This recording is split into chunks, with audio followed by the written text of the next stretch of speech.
Hello, welcome to Seoul Bite. Today, I am going to introduce you to the ultimate Korean BBQ favorite, pork belly. But we are not stopping there.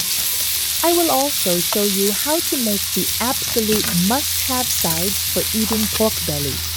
A rich soybean paste stew, our classic Ssamjang dipping sauce, and a delicious seasoned green pepper dish. And of course, I will teach you how to make the famous kimchi pork belly fried rice that Koreans always enjoy to finish off the meal. By the end of this video, you will know exactly how to put together an incredibly hearty, full-table Korean feast. Please stick around until the very end.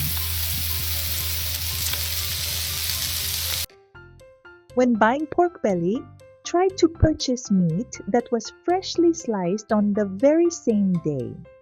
If you look at the meat from the side, try to pick pieces that have a little less fat. It is also a great idea to trim off the tough skin and any excess fat before you start prepping. Let's quickly whip up about 2 servings of soybean paste stew, which is the absolute perfect match for pork belly. You don't even need to buy extra meat for this stew.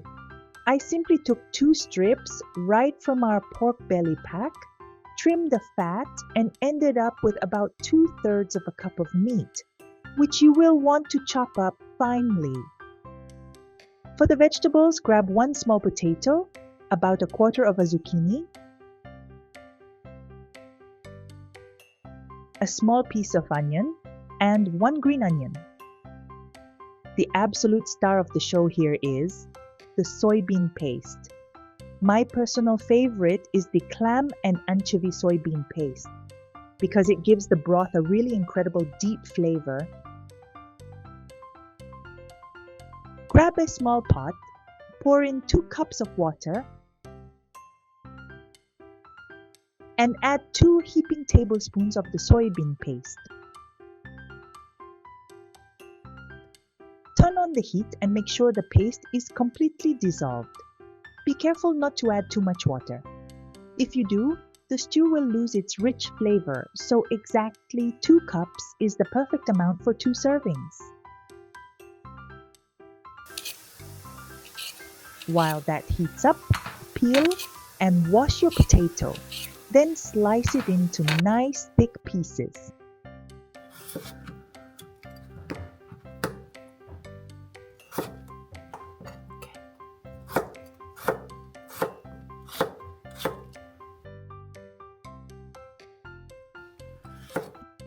Wash the zucchini and slice it thickly as well, cutting the pieces in half or into quarters depending on your preference. Chop up the onion and slice the green onion diagonally.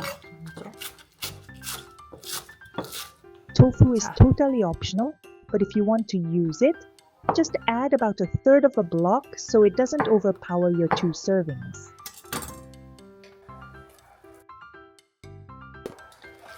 Once the soybean paste broth starts boiling, drop in the pork belly and the onions first. Cover the pot and let it boil for about 5 minutes to ensure the pork cooks nicely.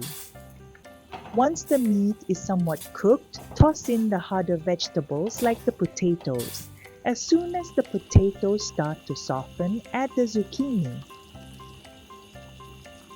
Wait another minute or 2 and finish it off by gently placing the tofu and sliced green onions right on top. And just like that, your pork belly soybean paste stew is complete. It is the ultimate pairing for Korean BBQ.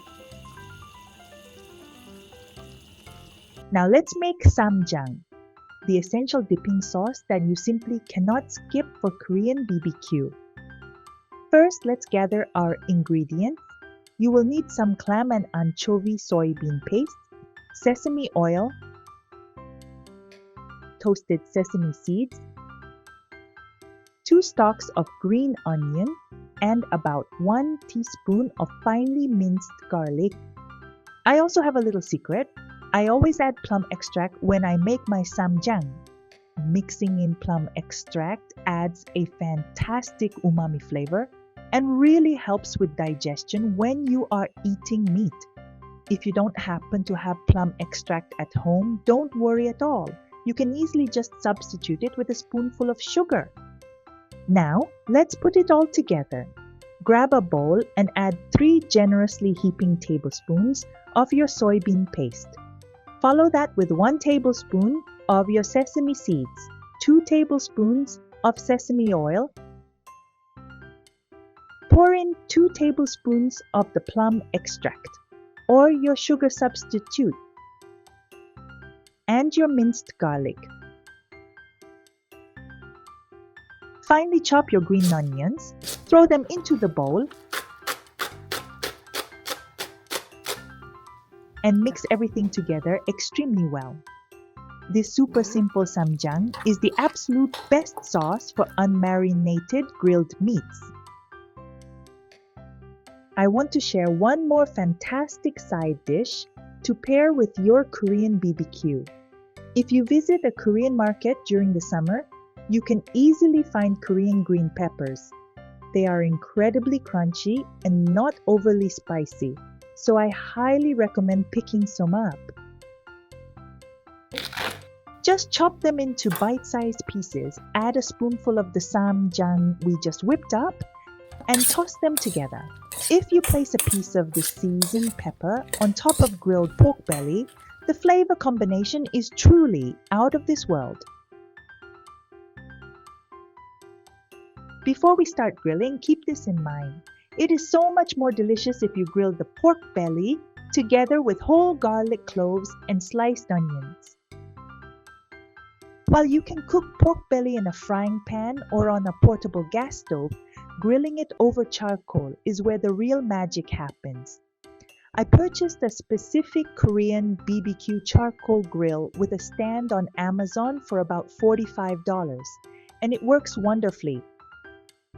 Before you add the charcoal, pour just a little bit of water into the bottom tray. This prevents the tray from getting damaged and acts as a drip catcher for the pork fat later.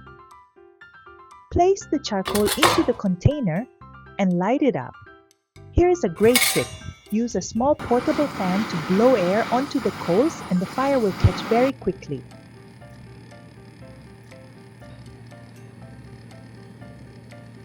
When ordering this grill, it comes with both a solid iron plate and a wire mesh. For pork belly, I always recommend using the solid iron plate.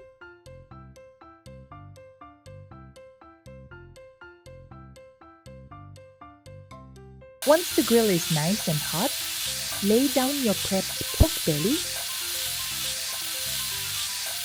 whole garlic cloves, and sliced onions. Let the pork belly cook until it reaches a beautiful, crispy golden brown. Be sure to flip the meat so it doesn't burn, and once it is fully cooked through, use a pair of scissors to cut it into bite-sized pieces.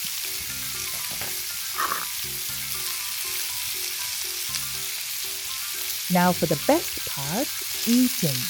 Take a piece of lettuce or a perilla leaf. Add a dab of Ssamjang, a piece of grilled meat, some roasted garlic, and some delicious summer radish kimchi. The taste is incredibly refreshing and mouth-watering. Or try placing the meat on a perilla leaf and stuffing it with the crunchy green pepper we made today. It is absolutely delicious. With the grilled pork belly, a perfect soybean paste stew, Ssamjang, and seasoned green peppers all coming together, we have created a truly hearty and abundant feast. Finally, nobody can stop a Korean's love for fried rice. Making fried rice after a Korean BBQ feast is true love. First, take about 3 to 4 cups of very well fermented kimchi from your fridge, squeeze out the excess liquid, and chop it up finely. This is the most important key point. It absolutely must be well fermented kimchi, otherwise the fried rice will fall flat. Pour some cooking oil into a thick pan and toss in your chopped kimchi.